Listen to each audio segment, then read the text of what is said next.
Hi, people. So, firstly, the elephant in the room. I am aware this is not wonderful quality. The pixelation isn't great. The sound probably isn't wonderful. But honestly, I have two laptops. This is my smaller one. It has more space at the moment. Um, so, the issues I want to talk about, I want to talk about them while they're relevant. So, by the time I clear the other laptop, it's just too long.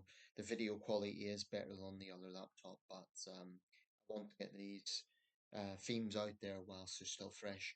I've looked at the video and it's audible. It's not ideal, but it's audible. So hopefully viewers will accept that. Just adjusting the color quality here. Hopefully that's not too bright. I guess you can say something in the comments. But anyway, the main point of this video, I'll be talking about Harris and the Democratic Convention in the next video. But for this one, I want to touch on a kind of side issue, so to speak. It's made a fair few headlines, and that is that Robert Kennedy Jr. has suspended his campaign. He hasn't formally dropped out, but to all intents and purposes, that's what it means.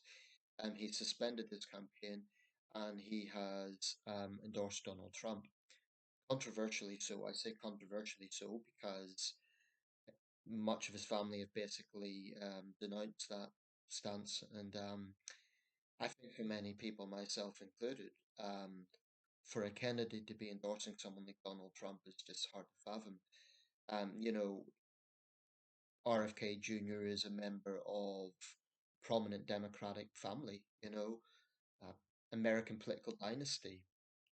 So to see him endorsing someone like Donald Trump is astonishing. I'll say this, it's his right to do so. I'm not disputing that, but I still think it's a disgrace.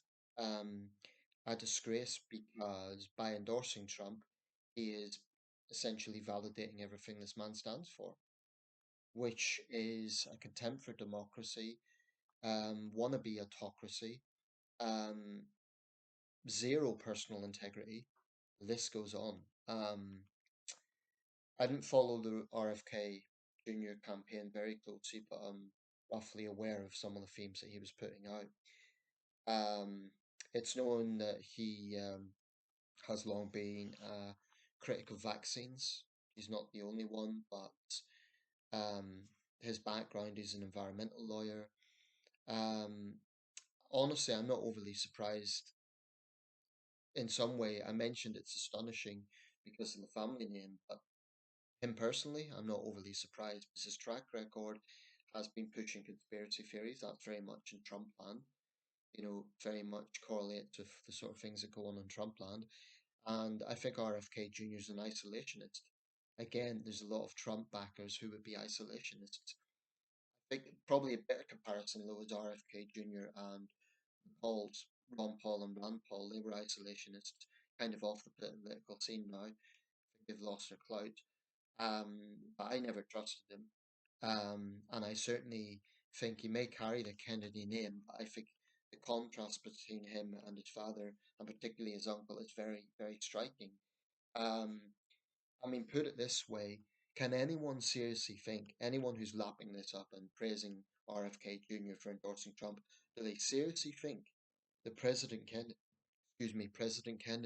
or Senator Robert F. Kennedy Sr.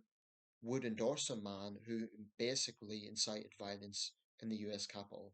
Do they seriously think that the famous Kennedys, the more famous Kennedys, would be endorsing that? Absolutely not. They're the polar opposite. Um, so that's why it doesn't surprise me that his extended family are basically disowning him for this. It's technically his right as an American citizen to endorse whoever he wants, but the question now is where will his support? So suffice to say, I don't think much of Robert Kennedy Jr. Um, you know, it's just RFK Sr. was a great man, and the fact that his son carries his name doesn't mean a great deal, other than he is his son.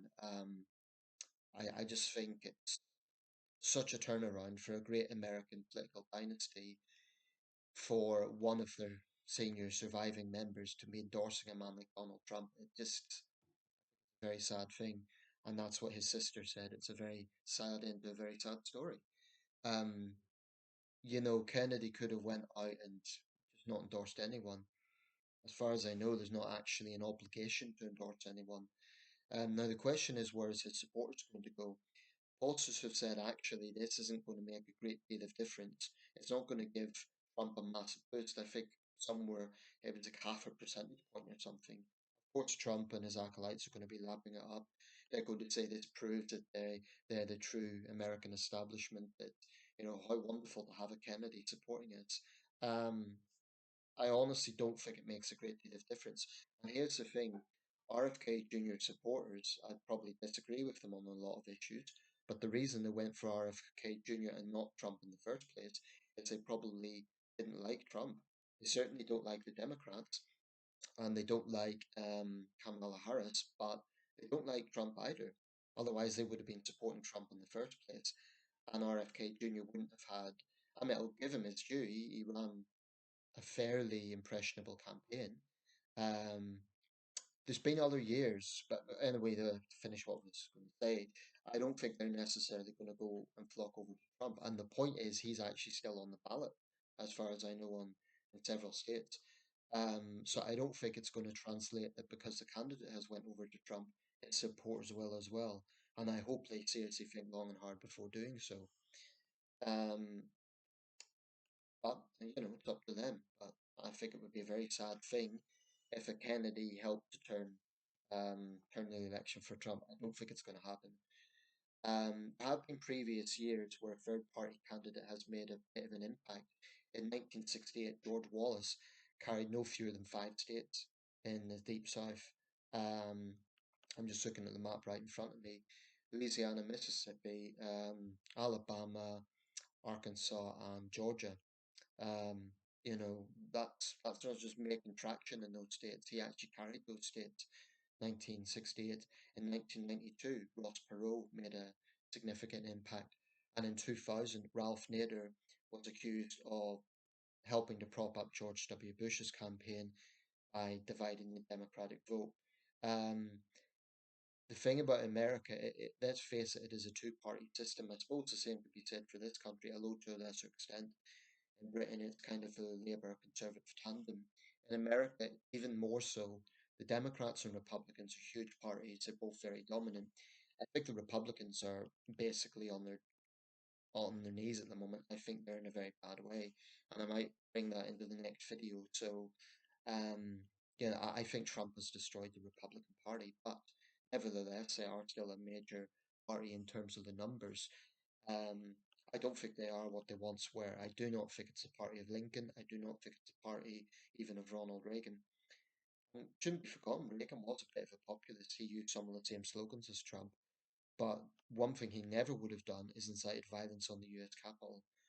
And there's just no comparison with Trump. There's no comparison with any other American president, really, that I can think of. Even some of the controversial presidents like Andrew Jackson and Richard Nixon. Trump is in a league of his own. So, like I say, it's very sad that Kennedy has seen something that he resonates with Trump. I certainly wasn't expecting him to come out and endorse Harris, but it's just a sad thing that he's decided he's going to endorse Trump. He could have endorsed nobody, but he's decided to endorse Trump. Appearing on stage with him, it's rather sickening, I think. A sad thing. A sad thing. I'm sure a lot of people will disagree with me, but I've been pretty upfront with my views on this. Um, I think Kennedy's an isolationist. I think, like Trump, he cannot be trusted. This is why I'm pleased he hasn't got far in the campaign, too far. I think he couldn't be trusted to stand up to the likes of Putin. He's an isolationist.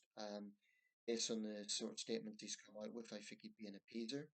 In fact, if we want to compare him with any Kennedy, it's not President Kennedy or his father, it's Joe Kennedy Sr., who was an appeaser of Hitler in the 30s.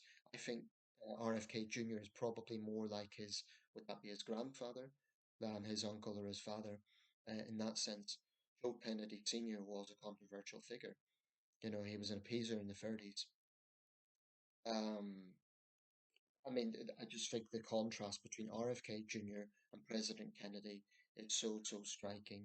Um, it may be personal reasons, because Trump has talked about releasing all the files of the Kennedy assassination, so there may actually be something in that we shouldn't dismiss. But in terms of ideology, policy, and so on, I think it's a very, very sad thing that a Kennedy has endorsed someone like Donald Trump, given his contempt for democracy. Um, it's a sad thing.